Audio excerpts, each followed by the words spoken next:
Extrait du chapitre 7, le magnétisme. En occultisme, tout se tient et tout s'enchaîne. Les mots peuvent changer, la manière de présenter les choses peut différer, les détails peuvent varier, mais on trouve toujours les mêmes vérités, parfois sous des voiles qu'il faut savoir lever. Ainsi, cette même idée des forces cosmiques exprimée par nombre d'auteurs se trouve chez l'illustre médecin du XVIe siècle, Paracelse, sous une forme un peu spéciale. Paracelse était avant tout un alchimiste et un adepte des conceptions astrologiques. Pour lui, l'influence des planètes et des signes du zodiaque sur l'état de santé ou de maladie était prépondérante. Aussi est-il indispensable, à son avis, de connaître les possibilités d'action curative des corps célestes. Et, pour attirer vers le sujet à traiter les fluides bénéfiques, il y a lieu de composer des sortes de talismans qu'il convient de faire porter aux malades et que Paracelse nomme des sceaux planétaires ou zodiacaux. La fabrication de ces sceaux est passablement compliquée et demande du temps, des soins et de la patience. Dans un de ses livres, traduit du bas allemand en latin, puis du latin en français, Paracelse explique la manière de procéder. 7 métaux correspondant aux 7 planètes peuvent être utilisés. L'or pour le Soleil, l'argent pour la Lune, le cuivre pour Vénus, le fer pour Mars, le mercure pour Mercure, l'étain pour Jupiter et le plomb pour Saturne. Pour les sceaux planétaires, un seul métal est employé, celui de la planète considérée. Pour les sceaux zodiacaux, 3 ou 4 métaux sont fondus et mélangés. Les sceaux se présentent à l'ordinaire sous l'aspect d'une médaille sur laquelle sont gravés des nombres, des signes et des noms particuliers à chacun d'entre eux. Encore faut-il observer, pour mener l'œuvre à bien, les jours et heures propices. Pour donner une idée précise de la façon d'opérer, nous citerons le procédé de confection du sceau de Jupiter. Ce sceau doit être fabriqué de pur étain anglais. Sur son cercle, d'un côté, sera établi un quadrangle multicande d'un nombre quaternaire dont n'importe quelle ligne doit former le nombre 34. Sur l'autre côté du sceau sera dessinée une image, savoir celle d'un homme, prêtre et lettré, lisant dans un livre tenu à la main, et sur la tête duquel se trouve l'étoile et le nom de Jupiter. Pour le sceau, prépare 2 poinçons comme ci-dessus. Or, le jour de Jupiter, la Lune entrant dans le 1er degré de la balance et la planète Jupiter en bon aspect, ouvre tes poinçons et frappe le sceau que tu garderas dans de la soie bleue. Quelle peut être la part de vérité dans tout cela? Une chose en tout cas est certaine, c'est que Paracelse a obtenu des résultats merveilleux, réussissant des cures là où tous avaient échoué et qu'il a connu une renommée considérable.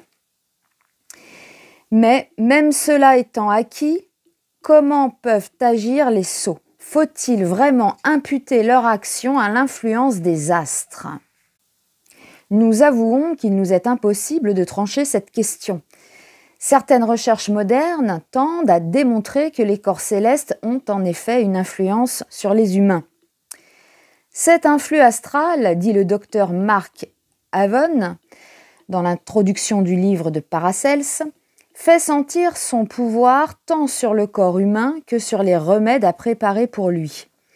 Dans une étude des plus approfondies, MEC de l'École polytechnique a démontré l'existence de relations magnétiques entre les astres et de courants dans lesquels peut être entraînée la vie répandue sur la surface. Et j'ajouterai dans la masse de la machine ronde. L'homme serait un feuillet magnétique. Cette affirmation procède des méthodes et des constatations modernes. Si donc l'homme est soumis à Saturne ou à Vénus, d'après les savants modernes, Paracelse aurait donc été dans le vrai, et avec lui l'ensemble de son système caché. Cependant, le fait d'accepter la possibilité, voire la certitude des influences astrales sur l'humanité est-il suffisant pour justifier la croyance en des actions aussi directes et précises que celles affirmées par Paracelse ? Pour faire admettre la puissance des signes magiques, soumettant à leur autorité le flux des forces planétaires. Nous ne le pensons pas. Et d'autant moins que nous avons enregistré des résultats évidents avec des talismans d'une composition toute différente de celle des sceaux de Paracelse. Ces derniers n'ont donc pas les vertus spécifiques que leur attribue leur auteur. Mais nous pensons et nous affirmons que l'efficacité patente de certains talismans réside tout entière dans la puissance de la volonté et de la foi de celui qui les confectionne. C'est là la clé du mystère. La foi de l'opérateur, son dynamisme psychique, sa force volitive lui font extérioriser un magnétisme qui confère des propriétés magiques à la matière. Les signes qui tracent sur le métal ou le parchemin sont les points d'appui matériel de son action mentale. Le talisman devient alors l'aimant qui attire à lui les forces vitales, les condense et les communique au sujet qui les porte. L'opérateur fait ainsi de la pranathérapie indirecte. Au lieu de faire passer le prana par son corps pour être transmis au patient, il confère ce pouvoir d'intermédiaire à l'objet qu'il a aimanté et dans lequel il a extériorisé une partie de lui-même sous forme d'énergie psychique orientée vers un but précis. On comprendra ainsi que les talismans fabriqués et vendus en série ne peuvent avoir aucun pouvoir. Ce sont des objets morts. Leur seule vertu réside dans l'autosuggestion et leur présence peut parfois déclencher, mais cela ne va jamais bien loin. Si ça ne fait pas de bien, ça ne fait pas de mal, comme dit l'autre, et cela fait toujours marcher le commerce.